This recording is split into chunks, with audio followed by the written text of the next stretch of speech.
So good morning students. In today's class we are going to learn about the module for IAR filter design. So let me give introduction about the IAR filters. So you will be designing a digital IAR filters which will be taken from the analog filters. So first you need to design the analog filter using the given specifications. So based on the given specifications, after designing the analog filter, you have to convert that analog filter into digital filter domain in order to obtain the digital filter using transformations. And this transformation you can use either bilinear transformation or impulse invariant transformation or backward difference method in order to convert it into a digital IAR filter. So Butterworth filters are normally designed with the help of standard approximation such as Butterworth, Chebyshev or elliptic, etc. And any analog filter, it can be described using the difference equation as y of n is equal to b0 x of n, b1 x of n minus 1 plus bm x of n minus m plus minus a1 y of n minus 1, and it will go on based on the order of the filter.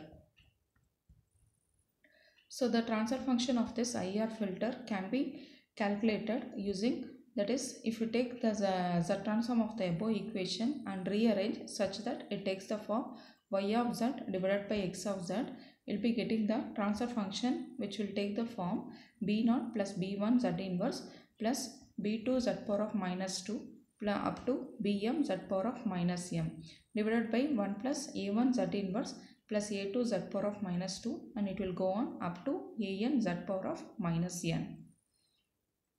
So if you observe the output equation, that is the difference equation of your IAR filter, the output y of n, it depends on the input x of n and also its past inputs x of n minus 1, n minus 2, n minus 3, and also it depends on the past outputs y of n minus 1, n minus 2, n minus 3.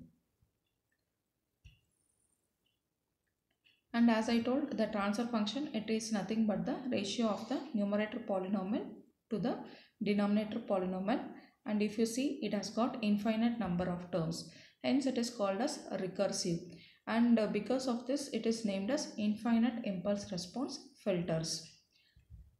And the transfer function whatever you have obtained, if you find out the poles of the transfer function which is going to reside inside the unit circle, if that is the case, we can say that it is having the stability, that is the filter is going to be a stable filter. And also compared with the finite impulse response filter, the IAR filter offers a much smaller filter size, and hence the filter operation, it requires only fewer number of computations, whereas the linear phase cannot be obtained in the case of IAR filters. And this IAR filter is always preferred when the filter size is small, but if the application should not require linear phase, if that is the case, we can design the IAR filter. And the main objective of the IAR filter design is that you have to determine the filter numerator and denominator coefficients in order to satisfy the filter specifications such as the passband gain, stop band attenuation, and the cutoff frequencies for the given low pass, band stop or high pass filter. And for transforming this analog filter into a digital filter, we are concentrating on the bilinear transformation method, which will convert the analog IAR filter into a digital IAR filter. So the transformation used here is the bilinear transformation. So let us design the analog filter using the Butterworth approximation. So the ideal low pass response, we are going to draw it, and if you observe, it cannot be physically realizable. Why? Because it is having a ripples. So the ideal low pass response of a Butterworth filter is given here. So this is basically a low pass filter magnitude response characteristics, and if you observe the low pass characteristics of a low pass filter, during the low frequencies, it will allow all the low frequency signals to pass through, whereas once the frequency increases, it comes to attenuation part, that is, it will attenuate the higher frequency signals. And this ideal response, if you observe, you will be having ripples in the passband as well as there will be some ripples in the stop band also. And this the maximum gain for an ideal response, it is going to be 1. If there are some ripples, it will be lying between 1 to 1 minus delta p, where delta p represents the small value which is due to the ripples in the passband. And similarly, during the stop band, you can observe there are some ripples in the stop band which is represented as delta s. And the corresponding passband edge frequency is named as omega p, and the corresponding stop band edge frequency is named as omega s. And during the passband, you can observe this area is called it as passband, and whenever it is transferring from the gain 1 to minimum, so the transition period will call it as the transition band. And this is about the stop band attenuation. So this area will frequencies will call it as stop band. And normally this particular ideal low pass filter, it cannot be realizable. And coming for the Butterworth filter characteristics.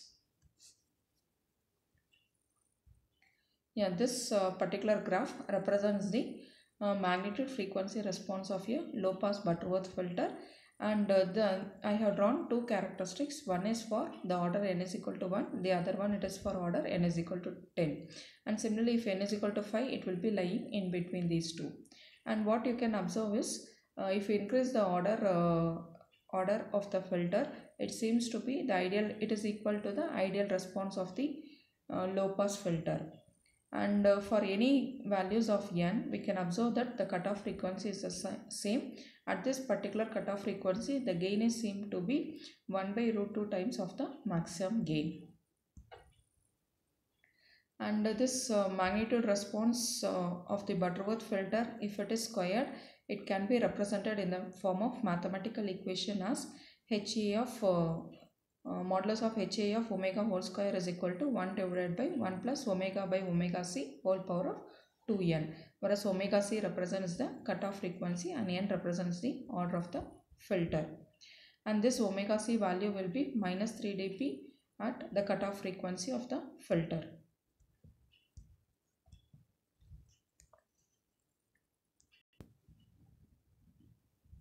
So as I have told, these characteristics is equal to the ideal response when the order is increased. That is, if n is equal to 10, we will be getting an ideal response of the low pass filter characteristics.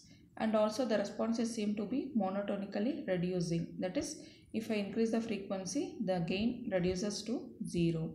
And if you square it, that is the modulus of HA of omega whole square, it will be 0.5 for any values of n at omega is equal to omega c. That is, at the cutoff frequency, you can observe the gain is going to be 0.5.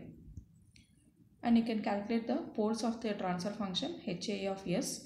It will be calculated using the approximation as pk is equal to plus or minus omega c e power of j 2k plus n plus 1 into pi divided by 2n, where k ranges from 0, 1, 2, 3 up to n minus 1.